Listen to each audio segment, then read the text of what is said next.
Here's Kamala. Woo! Gotta mark the moment. You gotta wrap it Yeah.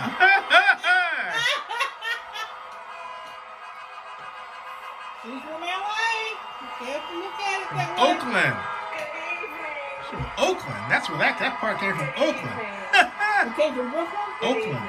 Really? She's from Oakland originally. Yeah. Good evening. Thank you. Thank you. Good evening. So, thank you. Good evening.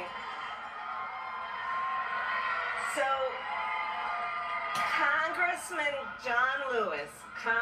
John Lewis, before his passing, wrote, "Democracy is not a state, it is an act." And what he meant was that America's democracy is not guaranteed. It is only as strong as our willingness to fight for it.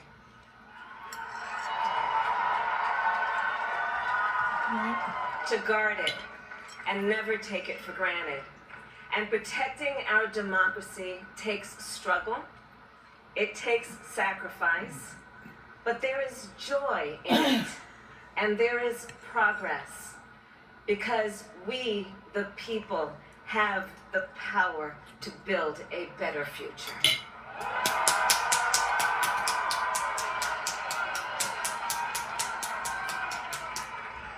And when our very democracy was on the ballot in this election, with the very soul of America at stake, and the world watching, you ushered in a new day for America.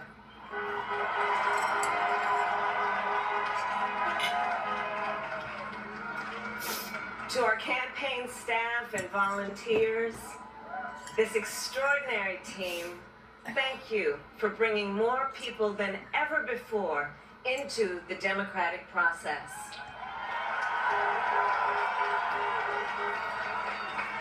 And for making this victory possible. To the poll workers and election officials across our country who have worked tirelessly to make sure every vote is counted. Our nation owes you a debt of gratitude.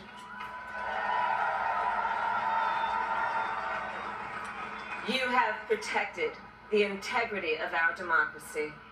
And to the American people who make up our beautiful country, thank you for turning out in record numbers to make your voices heard.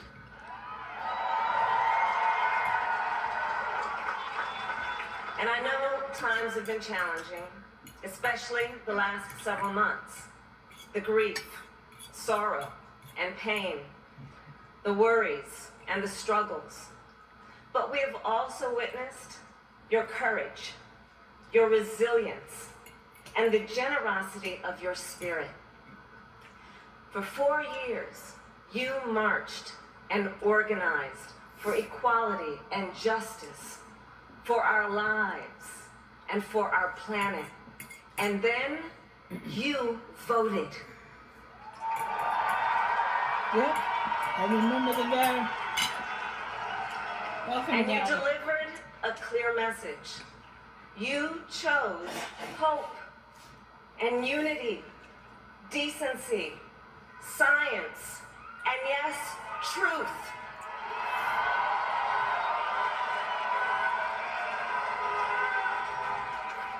You chose Joe Biden as the next president of the United States of America.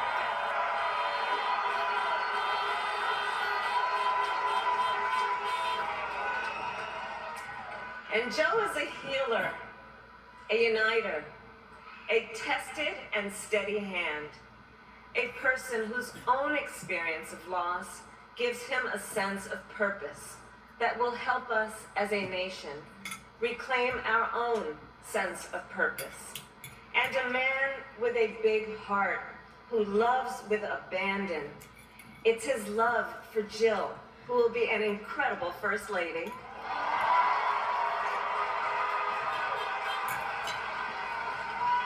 It's his love for Hunter and Ashley and his grandchildren and the entire Biden family.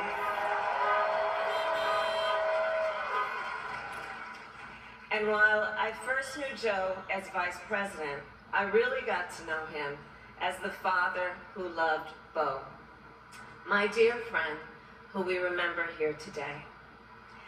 And to my husband, Doug,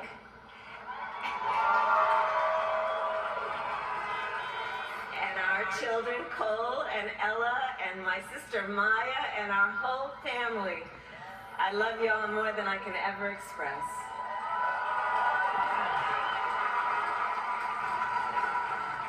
We are so grateful to Joe and Jill for welcoming our family into theirs on this incredible journey.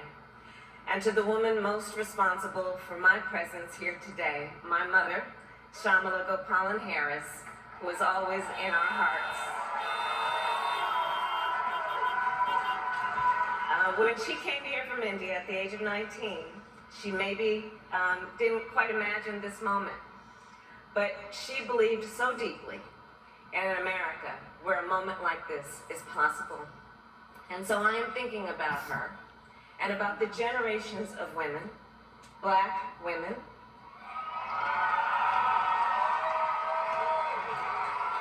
Asian, white, Latina, Native American women,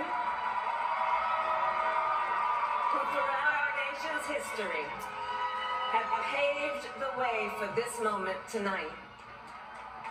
Women who fought and sacrificed so much for equality and liberty and justice for all, including the Black women who are too often overlooked, but so often prove they are the backbone of our democracy.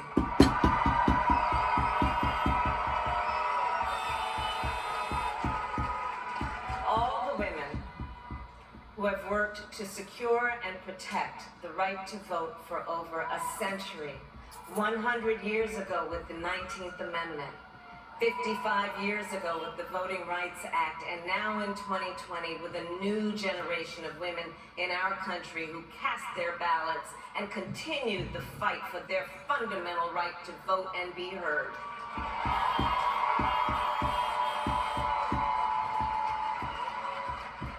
Tonight I reflect on their struggle, their determination, and the strength of their vision to see what can be unburdened by what has been. And I stand on their shoulders. And what a testament it is to Joe's character that he had the audacity to break one of the most substantial barriers that exists in our country and select a woman as his vice president.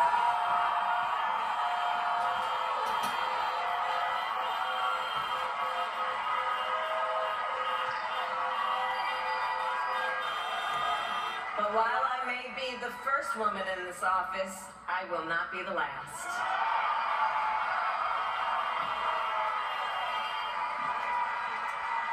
Because every little girl watching tonight sees that this is a country of possibilities.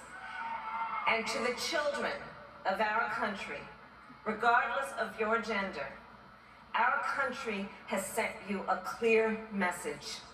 Dream with ambition, lead with conviction, and see yourselves in a way that others may not, simply because they've never seen it before.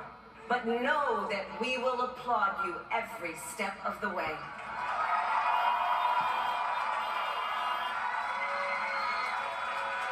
And to the American people, no matter who you voted for, I will strive to be a vice president, like Joe was to President Obama.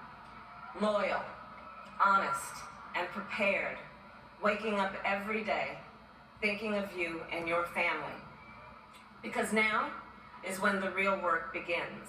The hard work, the necessary work, the good work, the essential work to save lives and beat this epidemic, to rebuild our economy so it works for working people, to root out systemic racism in our justice system and society, to combat the climate crisis, to unite our country and heal the soul of our nation.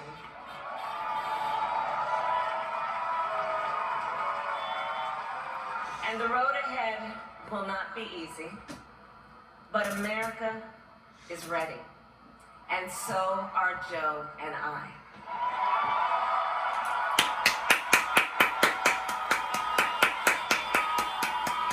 We have elected a president who represents the best in us, a leader the world will respect and our children will look up to, a commander-in-chief who will respect our troops and keep our country safe, and a president for all Americans.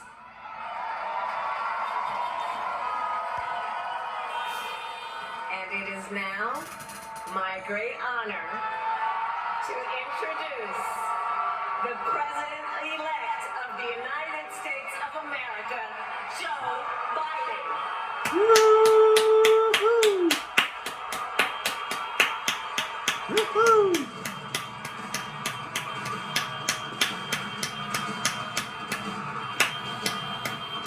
Ah!